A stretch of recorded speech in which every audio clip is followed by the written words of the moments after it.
हिंदी संक्रांति मंच द्वारा आयोजित की जा रही लाइव कक्षाओं में आप सभी विद्यार्थियों का एक बार फिर से स्वागत है।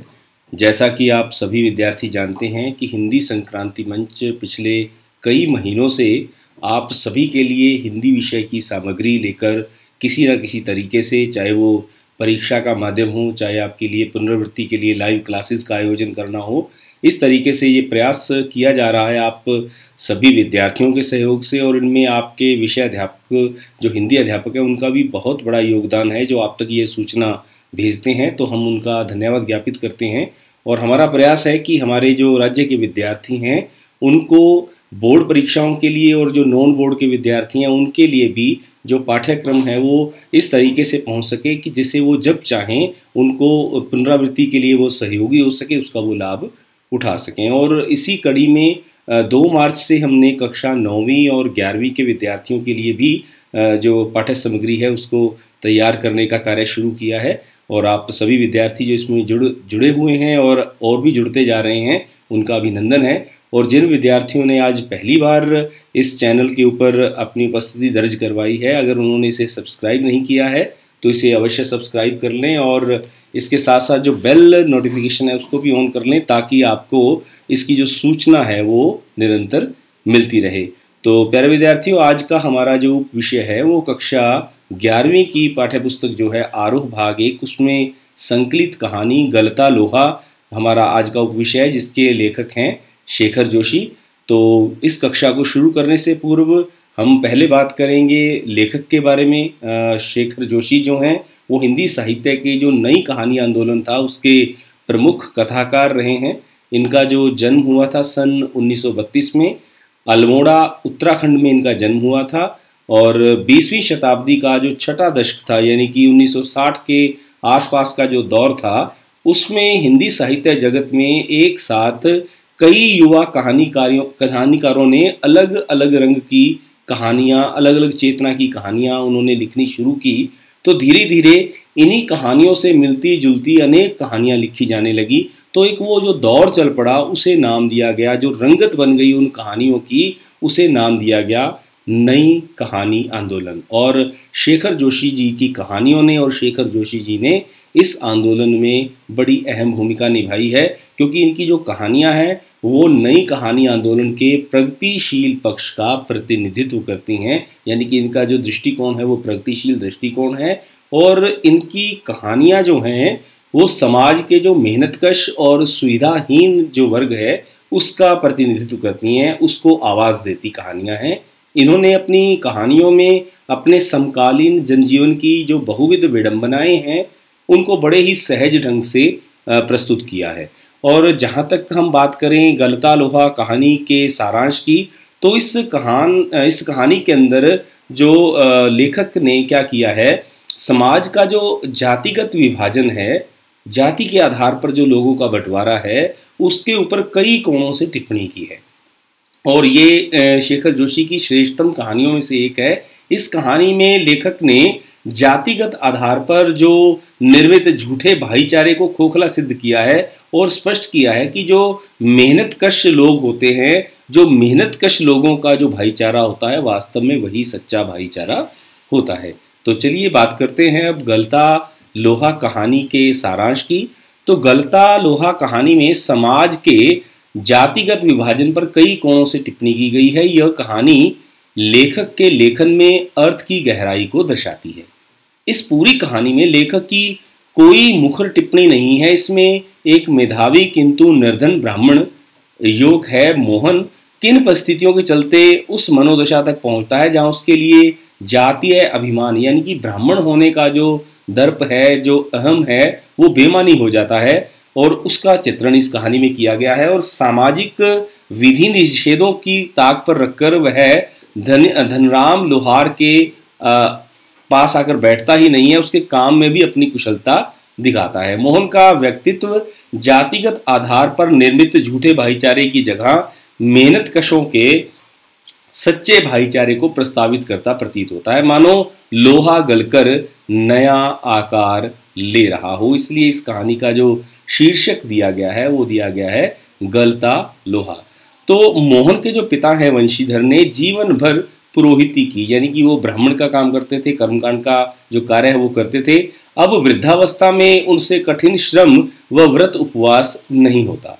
उन्हें चंद्रदत्त के यहाँ रुद्री पाठ करने जाना था, परंतु जाने की तबीयत नहीं है। मोहन उनका आशय समझ गया, लेकिन पिता का अनुष्ठान कर पाने में वह कुशल नहीं है। कि जैसे उसके पिता अनुष्ठान कर सकते थे, धार्मिक क्रिया जो कर्मकांड है वो कर सकते थे, उस प्रकार से जो उनका बेटा मोहन है वो उस चीज में निपुण नहीं है।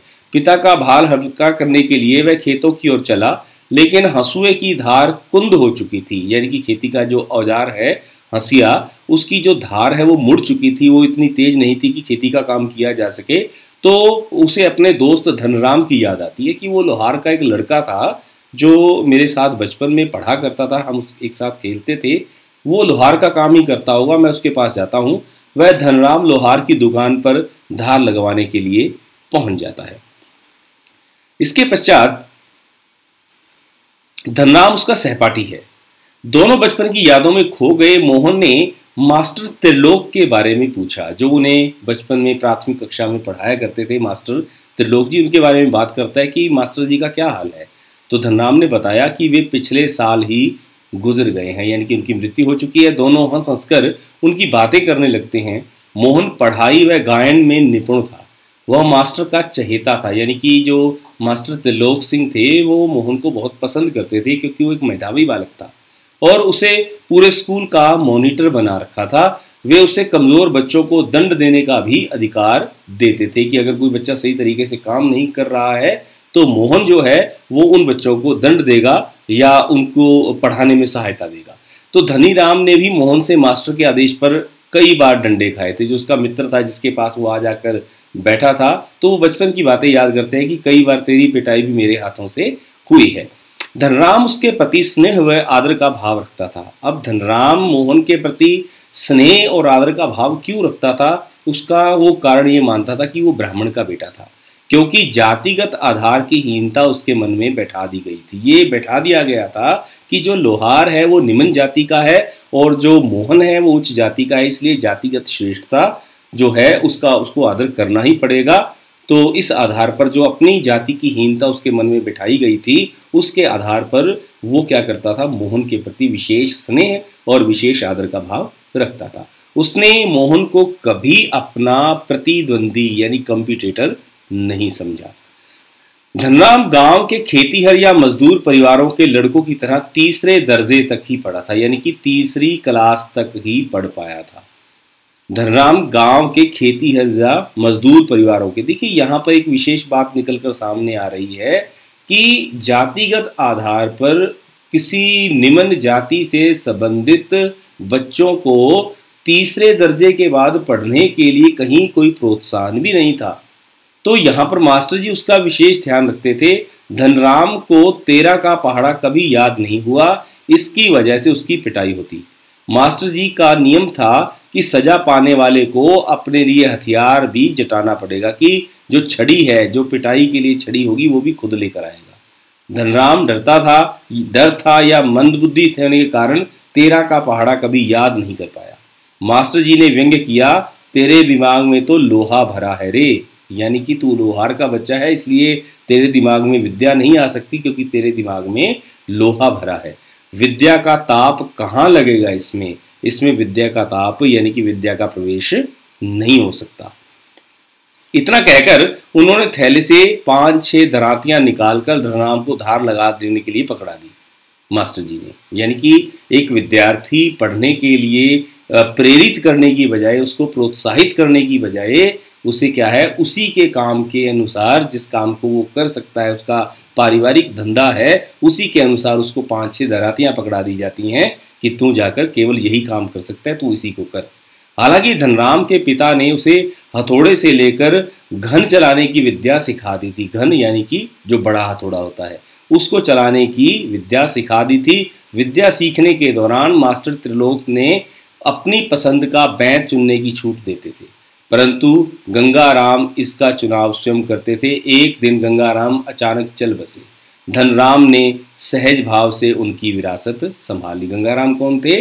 धनराम के पिता। जब उनके पिता की मृत्यु हो जाती है तो स्वाभाविक था कि घर में काम और कौन करेगा, तो बेटा काम करेगा, तो उसकी पढ़ाई छुड़वा दी जाती है और विरासत में उसको वही लोहार की धौंकनी मिलती है जहाँ पर बैठकर वो काम करने लग जाता है। और इधर मोहन ने छात्रवृत्ति पाई, यानी स्कॉलरशिप उसको मिली।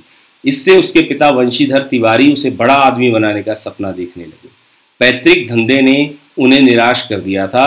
वे कभी परिवार का पूरा पेट नहीं भर पाए थे। ब्राह्मण होने के बावजूद भी कभी इतने संसाधन नहीं जुटा पाए थे कि पूरा परिवार बैठकर भरपेट खा सके। अतः उन्होंने गांव से 4 मील दूर स्कूल में उसे भेज दिया।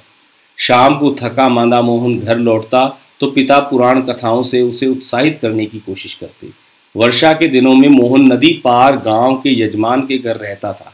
एक दिन नदी में पानी कम था तथा मोहन घसियारों के साथ नदी पार कर घर आ रहा था। पहाड़ों पर भारी वर्षा के कारण अचानक नदी में पानी बढ़ गया। किसी तरह वे घर पहुंचे। इस घटना के बाद वंशीधर घबरा गए कि ना हो, भगवान ना करे, किसी दिन इसी प्रकार की दुर्घटना फिर हो जाए।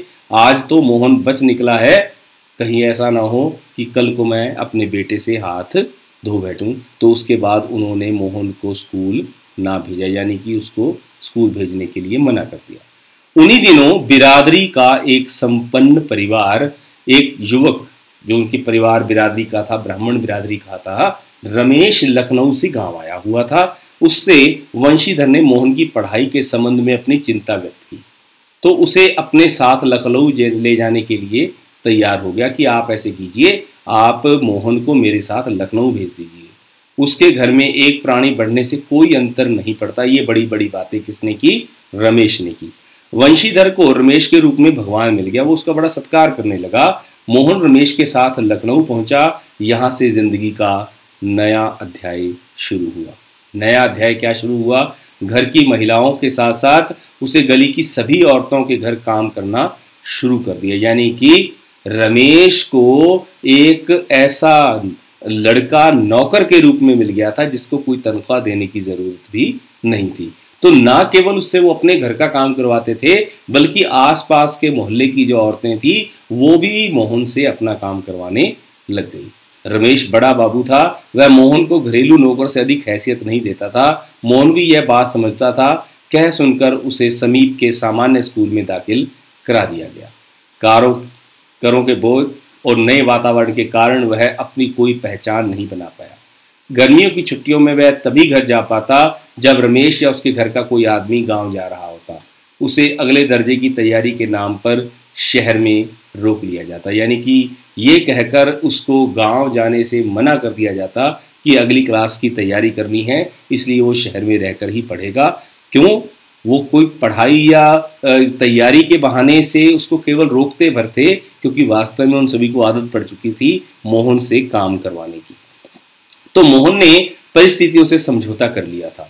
वह घर वालों को असलियत बताकर दुखी नहीं करना चाहता था। 8वीं कक्षा पास करने के बाद उसे आगे पढ़ने के लिए रमेश का परिवार उत्सुक नहीं था, यानी कि 8वीं के बाद उसे पढ़ाने के लिए भी मना कर दिया गया। बेरोजगारी का तर्क देकर उसे तकनीकी स्कूल में दाखिल करा दिया गया। जो ITI थी वहाँ उसको दाखिल करवा दिया गया। वह पहले की तरह घर व स्कूल के काम में व्यस्त रहता। 1.5-2 साल के बाद उसे कारखानों के चक्कर काटने पड़े। इधर वंशीधर को अपने बेटे के बड़े अफसर बनने की उम्मीद थी। जिस उम्मीद के साथ उसने मोहन का हाथ रमेश के हाथों में दिया था कि ये बिरादरी का लड़का है, ये मेरे बेटे को भी शहर में ले जाकर पढ़ा लिखा देगा, उसको स्टैंड कर देगा, उसको कामयाब कर देगा, इसी उम्मीद में वंशीधर जिए जा रहे थे। लेकिन जब उसे वास्तविकता का पता चला तो उसे गहरा दुख पहुंचा। धनराम ने भी उससे पूछा तो उसने झूठ बोल दिया कि मेरा बेटा तो सेक्रेटरीट में नौकरी करता है। धनराम ने उन्हें यही कहा, मोहन लला बचपन से ही बड़े बुद्धिमान थे। जब वो कहते हैं ना कि वो सेक्रेटरीट में नौकरी करता है तो कहते हैं हाँ, मोहन लला भी बहुत बचपन से ही बुद्धिमान था, क्योंकि वास्तव में वो बुद्धिमान था, मेहनती था। इसी तरह मोहन और धनराम जीवन के कई प्रसंगों पर बातें करते रहे। धनराम ने हंसुए के फाल को बैंत से निकालकर तपाया, फिर उसे धार लगा दी। आमतौर पर ब्राह्मण टोले के लोगों का शिल्पकार टोले में उठना बैठना नहीं होता था। कामकाज के सिलसिले में वे खड़े खड़े बातचीत निपटा ली जाती। ब्राह्मण टोले के लोगों को बैठने के लिए कहना भी उनकी मर्यादा के विरुद्ध समझा जाता था। यानी कि जो मेहनतकश लोग थे, जो कामगार लोग थे, वो ब्राह्मण या उच्च जाति के किसी व्यक्ति को ये कह भी नहीं सकते थे कि आप बैठ जाइए। क्योंकि वो भी उनके मर्यादा के विरुद्ध समझा जाता था। मोहन धनराम की कार्यशाला में बैठकर उसके काम को देखने लगता है। अब उस काम को वो क्यों ध्यान से देखने लगता है? क्योंकि उसने खुद तकनीकी स्कूल के अंदर इस काम को सीखा हुआ है। धनराम अपने काम में लगा रहा। वह लोहे की मोटी छड़ को भट्टी में गलाकर गोल बना रहा था, किंतु वह छड़ निहाई पर ठीक से फंस नहीं पा रही थी। निहाई एक सांचा होता है जहां पर गर्म लोहे को रखकर फंसाकर उसको एक आकार दिया जाता है। अतः लोहा ठीक ढंग से मुड़ नहीं पा रहा था। मोहन कुछ देर उसे देखता रहा और फिर उसने दूसरी पकड़ से लोहे को स्थिर कर लिया। नपी तुली चोटों से छड़ को पीटते पीटते गोले का रूप दे डाला। मोहन के काम में स्फूर्ति देखकर धनराम अवाक रह गया कि इतना पढ़ा लिखा, इतना बुद्धिमान और इस प्रकार का विद्वान आदमी ये लोहे के काम को इस तरीके से, इतनी बखूबी से, इतनी एक्सपर्टनेस से कैसे कर सकता है। वह पुरोहित खानदान के युग द्वारा लोहार का काम करने पर आश्चर्यचकित था। धनराम के संकोच, धर्म संकट से उदासीन मोहन लोहे के छल्ले की त्रुटिहीन गोलाई की जांच कर रहा था। उसको अपने हाथों में लेकर देख रहा था कि क्या ये सही गोल हो पाया है या नहीं, और उसकी आंखों में सृजक की चमक थी, यानी कि उसके हाथों में जैसे उसने एक चीज बनाई है, कारीगर की एक बनाई हुई कला के रूप में उस गोल लोहे को देख रहा था। तो ये इस कहानी का सारांश था कि जो जातिगत विभाजन है उसके आधार पर किसी कला का बंटवारा नहीं किया जा सकता। तो अब हम बढ़ते हैं इस पाठ के जो महत्वपूर्ण प्रश्न हैं उन प्रश्नों के बारे में हम चर्चा करेंगे। सबसे पहला प्रश्न है, कहानी के उस प्रसंग का उल्लेख कीजिए जिसमें किताबों की विद्या और घन चलाने की विद्या का जिक्र आया है। तो जिस समय धनराम तेरा का पहाड़ा नहीं सुना सका तो मास्टर त्रिलोक सिंह ने जबान के चाबुक लगाते हुए कहा कि तेरे दिमाग में तो लोहा भरा है रे, विद्या का ताप कहाँ लगेगा इसमें। यह सच है कि किताबों की विद्या का ताप लगाने की सामर्थ्य धनराम के पिता की नहीं थी। क्यों? क्योंकि उसके पास इतने संसाधन नहीं थे कि वो अपने बच्चे के लिए अच्छी शिक्षा का प्रबंध कर सके। उन्होंने बचपन में ही अपने पुत्र को धौंकनी फेंकने और सान चलाने के कामों में लगा दिया था। यानी कि एक जो उनका जो पारंपरिक काम था, जो उनके पूर्वजों से चला आ रहा काम था लोहे का, उसने वही काम उसको सिखाया था। धीरे धीरे उसे हथौड़े से लेकर घन चलाने की विद्या सिखाने लगा था। मास्टर जी पढ़ाई करते समय छड़ी से और पिताजी मनमाने औजार हथौड़ा, छड़, हत्था जो हाथ में लगता उससे उसकी पिटाई कर देते थे, क्योंकि दोनों ही पीट कर सिखाने में विश्वास रखते थे, चाहे वो मास्टर जी थे चाहे वो पिता थे। इस प्रसंग में किताबों की विद्या और घन चलाने की विद्या का जिक्र आया है कि पिता ने घन चलाना सिखाया तो भी पिटाई करके, और मास्टर ने जितनी भी शिक्षा देने की कोशिश की वो भी बैंत अथवा छड़ी के माध्यम से। इसके पश्चात प्रश्न संख्या 2, धनराम मोहन को अपना प्रतिद्वंदी क्यों नहीं समझता था? तो धनराम के मन में नीची जाति का होने की बात बचपन से ही मिटा दी गई थी। दूसरे, मोहन कक्षा में सबसे होशियार था, इस कारण मास्टर जी ने उसे कक्षा का मॉनिटर बना दिया था। तीसरे, मास्टर जी कहते थे कि एक दिन मोहन बड़ा आदमी बनकर स्कूल और उनका नाम रोशन करेगा। उसे भी मोहन से बहुत आशाएं थी।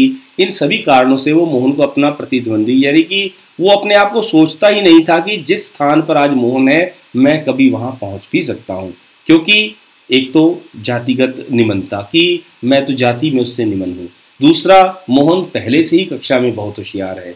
तीसरा, मास्टर जी कह रहे हैं कि ये तो बड़ा होकर जो बहुत बड़ा आदमी बनेगा और मेरा नाम रोशन करेगा या स्कूल का नाम रोशन करेगा। तो बहुत सारी आशाएं जो है उसके परिवार को और मास्टर जी को हैं, और इन सभी कारणों में जो धनराम है वो अपने आप को बहुत पिछड़ा हुआ महसूस करता है। धनराम को मोहन के लिए व्यवहार पर आश्चर्य होता है। क्यों? तो मोहन ब्राह्मण जाति का था। उसे गांव में ब्राह्मण स्वयं को श्रेष्ठ समझते थे तथा शिल्पकारों के साथ उठते बैठते नहीं थे। शिल्पकार का मतलब है जो मेहनतकश, जो कामगार लोग थे, उनकी बात यहाँ पे की जा रही है। यदि उन्हें बैठने के लिए कह भी दिया जाता तो उनकी मर्यादा भंग होती थी। धनराम की जो दुकान पर काम खत्म होने के बाद भी मोहन देर तक बैठा रहा। यह देखकर धनराम हैरान हो गया कि ये सोच ही नहीं रहा है कि एक ब्राह्मण होते हुए ये एक लोहार के पास बैठा है। वह और अधिक हैरान तब हुआ जब मोहन ने उसके हाथ से हथौड़ा लेकर लोहे पर नपी तुली चोट मारने लगा और धौंकनी फेंकते हुए भट्टी में गर्म किया और ठोक पीट कर उसे गोल रूप दे दिया, यानी गलते हुए लोहे को एक बिल्कुल गोलाई का रूप दे दिया, एक सृजक का भाव अपने अंदर जो है उसने प्रकट किया कि वास्तव में वो भी धनराम की तरह एक सृजक ही है। और इसके पश्चात प्रश्न संख्या 4, मोहन के लखनऊ आने के बाद के समय को लेखक ने उसके जीवन का एक नया अध्याय क्यों कहा? तो लेखक ने मोहन के लखनऊ प्रवास को उसके जीवन का एक नया अध्याय इसलिए कहा, यहाँ आने पर उसके जीवन जो थे वो बंधी बंधाई लीक पर चलने लगा। सुबह से शाम तक नौकर की तरह काम करता। नए वातावरण में काम के बोझ के कारण मेधावी छात्र की जो प्रतिभा थी वो कुंठित हो गई। उसके उज्जवल भविष्य की जितनी कल्पनाएं उसके पिता ने कर रखी थी या उसने सोच रखी थी वो सब नष्ट हो गई। अपने पैरों पर खड़ा होने के लिए उसे कारखानों और फैक्ट्रियों के चक्कर लगाने पड़े, उसे कोई काम नहीं मिला। इसके पश्चात प्रश्न संख्या 5 है, मास्टर त्रिलोक सिंह के किस कथन को लेखक ने जबान के चाबुक कहा और क्यों? एक दिन धनराम को 13 का पहाड़ा नहीं आया तो आदत के अनुसार मास्टर जी ने छठी मंगवाई और धनराम से सारा दिन पहाड़ा याद करके छुट्टी के समय सुनाने को कहा। जब छुट्टी के समय तक उसे पहाड़ा याद न हो सका तो मास्टर जी ने उसे मारा नहीं बल्कि अपने शब्दों की चोट की और कहा कि तेरे दिमाग में तो लोहा भरा है रे, विद्या का ताप कहाँ लगेगा इसमें। यही वह कथन था जिससे पाठ में लेखक ने जबान के चाबुक कहा है। चाबुक जो जानवरों के ऊपर जो चमड़े की एक जो बैंत जो है वो बरसाई जाती है उसको नियंत्रित करने के लिए। तो यहाँ पे मास्टर जी ने दंड तो नहीं दिया था, शारीरिक दंड नहीं दिया था, लेकिन जबान से ऐसे कड़वे शब्द बोले थे जो किसी का भी मनोबल तोड़ सकते हैं। क्योंकि धनराम एक लोहार का बेटा था और मास्टर जी का यह कथनों से मार से भी अधिक चुभ गया। जैसा कि कहा भी जाता है, मार का घाव भर जाता है पर कड़वी जबान का घाव नहीं भरता। यही धनराम के साथ हुआ और निराशा के कारण वह अपनी पढ़ाई को आगे जारी नहीं रख सका। इसके बाद प्रश्न संख्या 6, बिरादरी का यही सहारा होता है। तो ये जो वक्तव्य है ये किसने कहा है? यह वाक्य मोहन के पिता वंशीधर ने बिरादरी के संपन्न युवक रमेश से कहा। किस प्रसंग में कहा?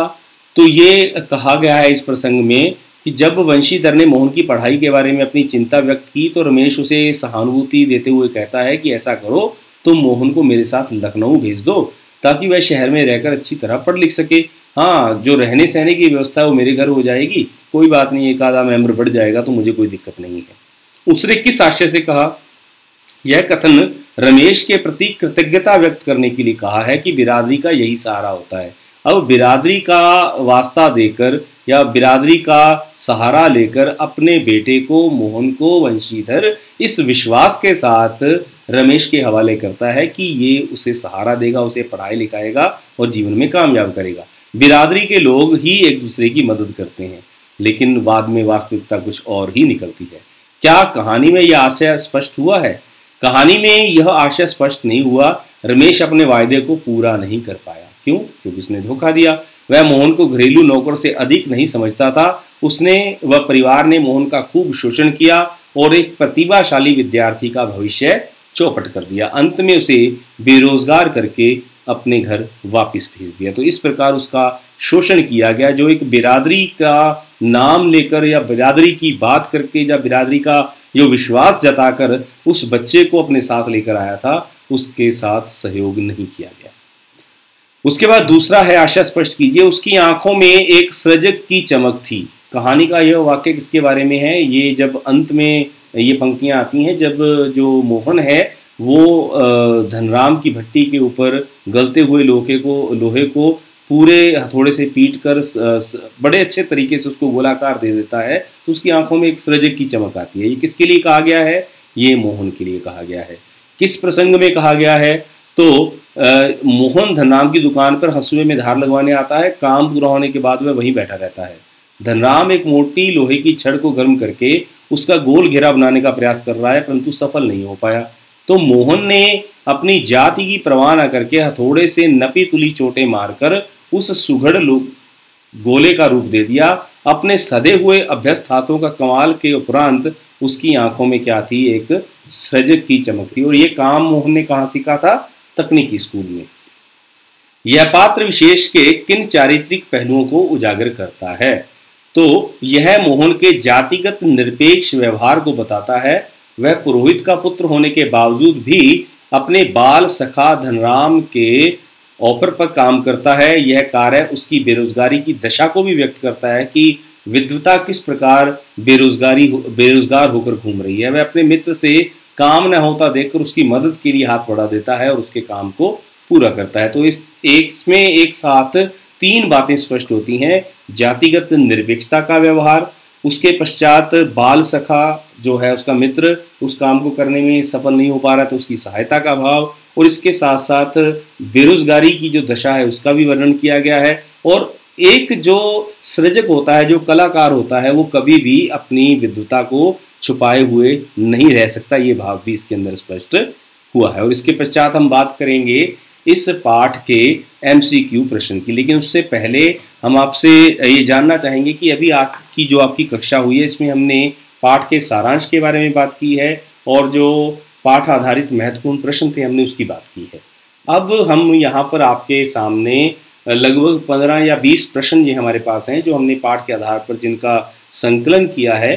तो ये प्रश्न हम आपके सामने पढ़ रहे हैं। आप जो विद्यार्थी इनके उत्तर को जानते हैं वो शीघ्रता से इनका जो उत्तर है वो चैट बॉक्स में टाइप करके इसका जवाब देने की कोशिश करें, और उसके बाद अगर आप इसका जवाब नहीं दे पाते तो इसकी जो आंसर की है हम साथ ही साथ ही आपको इसके बारे में बताएंगे, तब आप उसको आप नोट कर लीजिएगा ताकि आप परीक्षा के अनुसार उसकी तैयारी कर सकें। तो सबसे पहला प्रश्न जो है कि मोहन के पैर अनायास ही किस टीले की ओर मुड़ गए। तो मोहन के पैर किस टीले की ओर मुड़ गए इसके बारे में पूछा गया है। पहला प्रश्न है, आप इसका जवाब दीजिए। मोहन के मन में किसके आवर की गूंज थी, ये दूसरा प्रश्न है। तीसरा, धनराम क्या काम करता था। उसके बाद चौथा प्रश्न है, निहाई किस चीज का बना ठोस टुकड़ा होता है। मोहन के पिता का क्या नाम है, और वंशीधर ने कहाँ जाकर चंद्रदत्त के लिए रुद्री पाठ किया। प्रश्न संख्या 5। इसके पश्चात कितने मील की चढ़ाई अब वंशीधर के बूते की बात नहीं थी। इसके बाद मोहन हंसुए की धार बनवाने के लिए किसके पास गया। इसके बाद अगला प्रश्न है, मोहन के प्रारंभिक विद्यालय के अध्यापक का नाम बताइए और उनका चहेता शिष्य कौन था। ये आप दोनों प्रश्नों के उत्तर आपने देने हैं। किसकी दुकान से हुक्के का आखिरी कश खींचकर मास्टर जी विद्यालय आते थे। मास्टर त्रिलोक सिंह की बात हो रही है। धनराम ने किस कक्षा तक विद्यालय का मुंह देखा था, यानी कि पढ़ाई की थी। तो आप कोशिश कीजिए, मैंने आपके पास यहाँ पर 4 और 2 6 और लगभग 11 प्रश्न आपके सामने रखे हैं।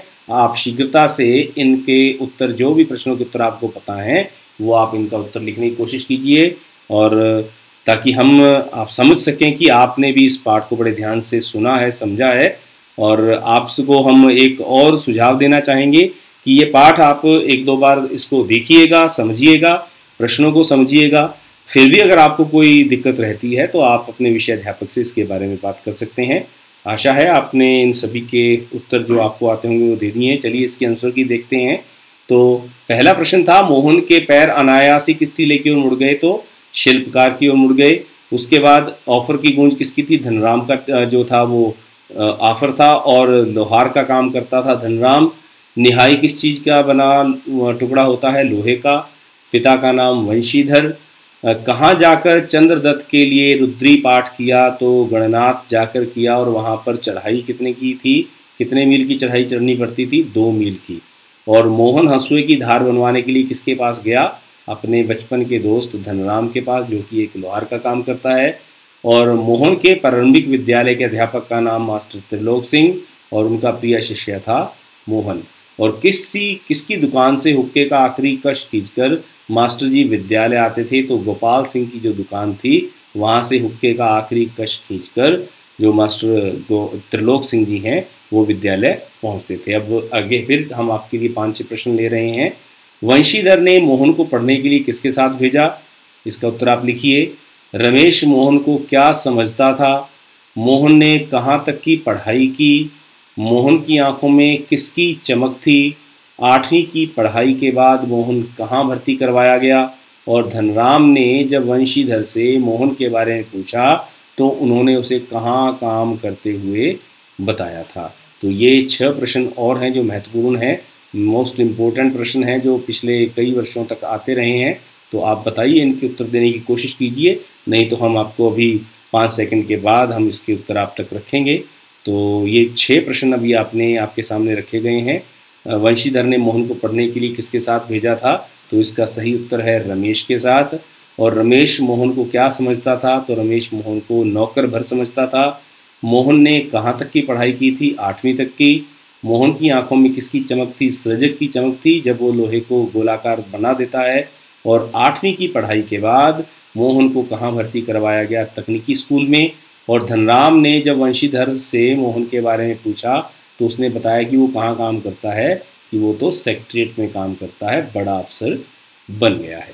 तो आज के लिए इतना है। आपको आज का पाठ लाभान्वित करेगा ऐसा हमारा विश्वास है। आप इस कहानी के जो मुख्य बिंदु थे, जो कहानीकार था उसके बारे में, मुख्य प्रश्नों के बारे में और एमसीक्यू प्रश्नों के बारे में हमने बात की है।